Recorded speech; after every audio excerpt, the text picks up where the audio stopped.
bands. Pose with the pose with the pose with the pose pose with the bands. Pose with the pose with the pose pose pose with the bands. Pose with the bands. Pose with the bands. Pose with the pose with the pose pose with the bands. Pose with the pose with the pose pose with the bands.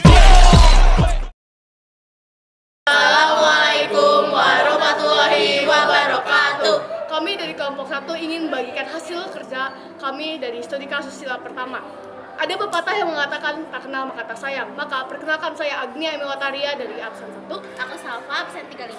Aku Mutiara dari absen 23. Aku Naraina dari absen 25. Aku Rizky Kasyafani dari absen 18. Aku Lintang dari absen 17. Aku Satria dari absen 34. Selamat menyaksikannya guys. Soalnya kali ini aku bakal ngebagiin suatu analisis data dari kami. Yang pertama itu adalah pembubaran ibadah di Sukabumi. Ibaratnya gini teman-teman, kita negara Indonesia adalah sebuah taman dan ada banyak bunga-bunga, ada yang berwarna putih, kuning, merah, bahkan biru, adalah keragaman agama di dalamnya. Namun apa yang terjadi bila satu bunga mencoba mencabut bunga lainnya? Seperti yang terjadi pada Sukabumi, ibadah di Sukabumi muncul ke permukaan sebuah peristiwa yang tak hanya melukai gedung, tapi juga melukai hati kebinekaan kita. Jadi, mari kita bahas ini lebih dalam. Pertama adalah kaitan antara sila pertama dengan Undang-Undang 1945 Pasal 29 ayat 1 dan 2. Sebagaimana yang kita ketahui, sila pertama yaitu ketuhanan yang Maha Esa menegaskan bahwa setiap masyarakat Indonesia menghargai nilai-nilai agama. Pasal 29 ayat 1 menyatakan negara berdasarkan ketuhanan yang Maha Esa, dan pasal 29 ayat 2 menyatakan negara menjamin setiap orang bebas beragama dan beribadah. Jadi, kaitan antara sila pertama dan Undang-Undang Dasar 1945 yaitu sama-sama melindungi kebebasan beragama. Persoalan kedua, bagaimana tanggapan kalian mengenai pembubaran ibadah di Sukabumi? Apakah sudah memenuhi nilai-nilai Pancasila dan Undang-Undang Dasar? Berikan pendapatnya. Tanggapan kita mengenai pembubaran ibadah di Sukabumi tidak memenuhi nilai Pancasila dan Undang-Undang Dasar karena kebebasan beribadah dijamin konstitusi. Perusakan dan pembubaran melanggar hak itu. Jika ada masalah izin bangunan bisa diselesaikan secara hukum, tidak dengan melakukan kekerasan.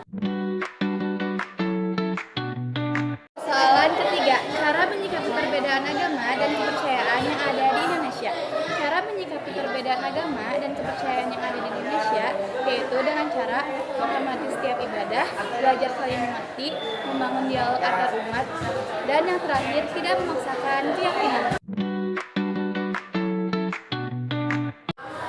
Persoalan yang keempat, apakah kalian memiliki teman yang berbeda agama dan kepercayaan? Bagaimana kalian membangun toleransi antar teman?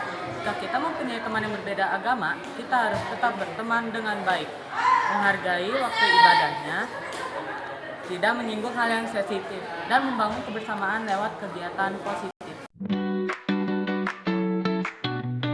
Jadi yang kelompok kami tawarkan untuk merawat toleransi antar umat beragama di Indonesia agar sesuai dengan nilai ketuhanan dan nilai UNER, yaitu dengan diadakannya kegiatan lintas agama seperti bakti sosial, diskusi, pendidikan toleransi di sekolah dan di masyarakat, dan aktif tokoh agama dan pemerintah, dan selesaikan konflik lewat musyawarah dan bukan emosi.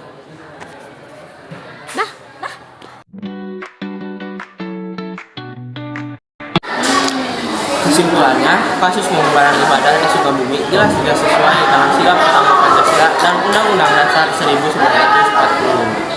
Karena semua orang mempunyai hak buat beribadah sesuai agamanya. Sebagai negara, kita harus belajar menghargai perbedaan, tidak gampang terpancing emosi, dan selesaikan masalah lewat cara yang damai. Mempunyai teman berbeda agama itu wajar. Kalau misalkan yang penting saling menghormati dan kompak di kegiatan positif. Toleransi bisa dirawat dengan cara saling memahami, ikut kegiatan bareng, dan menghindari sikap yang membuat orang lain tidak nyaman.